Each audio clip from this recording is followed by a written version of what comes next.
How does sex addiction affect your brain?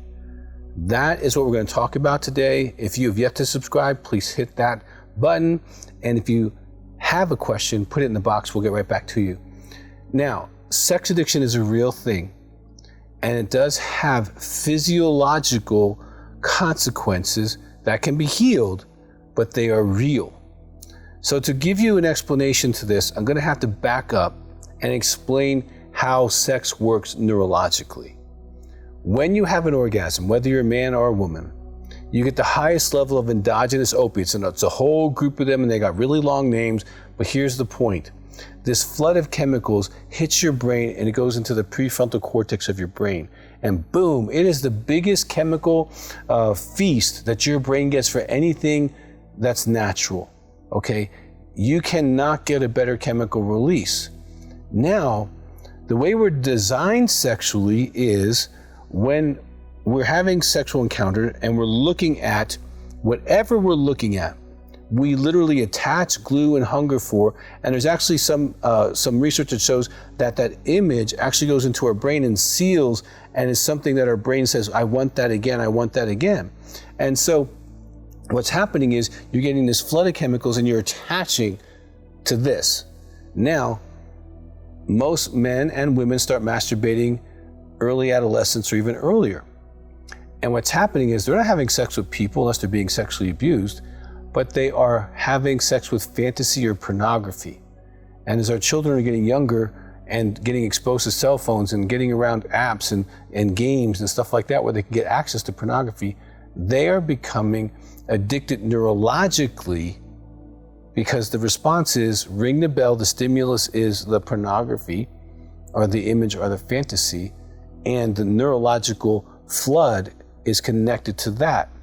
Now, here's what happens, and I'm telling you because I have been counseling people with sexual addiction for almost 40 years, and I've done more than 5,000 sex histories on men and women, and I go through their masturbation histories, how often they masturbate, when it started, how often during that age, junior high school, 20s, 30s, 40s, 50s, etc.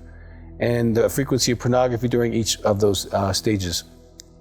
And so we can look at it and go, okay, now let me just draw your brain for a minute. And I take a little thing and I say, okay, so between, so let's say 13 and the time you got married at 23, that's a 10-year window. You've had object relationship sex neurologically 6,000 times. And I draw this thick thing in their brain. Now your brain has already been hijacked sexually to desire, hunger, and crave and want to repeat object relationship sex. Object relationship sex is completely different than relational sex. I'll explain that in a second. So you have these thousands of encounters going on.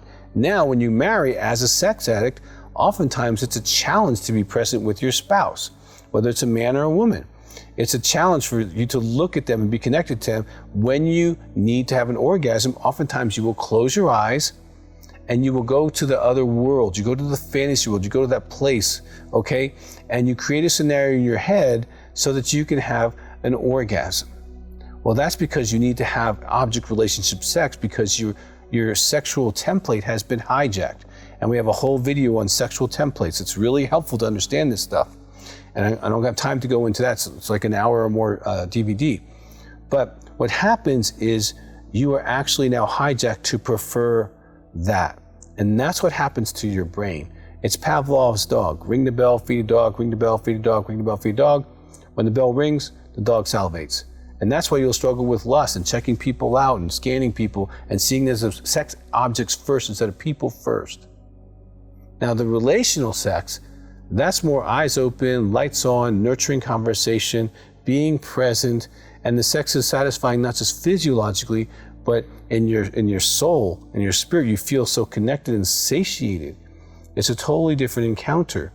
And if you waited until you were in a committed marriage or relationship and you had sex with that one person, you would only be attached to that one style of sexuality, who they are, what they say to you, what they present to you. And you would become neurologically attached to them in a way that you want to stay connected. And so sex addiction affects the brain because it conditions the brain to want something that we're not really created to have, and that is object relationship sex. And so if you find yourself in this condition, you can heal, okay? There are therapists who work with sexual addiction. You can call my office, 719-278-3708, and they can start finding out, first of all, what type of sex addict you are, because there's several types, what you're gonna need to do to recover, and also if you're married, what the impact has been on your spouse. And there's a lot of impact on sexual addiction on the spouse.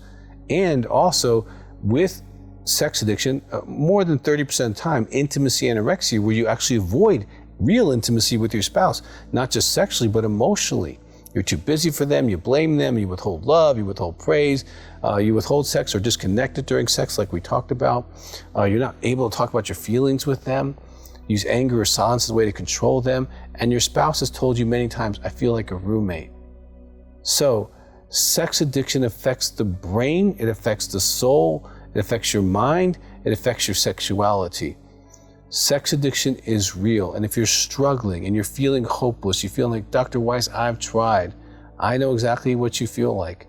I felt hopeless. I felt like no one would love me if they really knew me, just like you feel. And I feel like I gave it my best and I kept failing.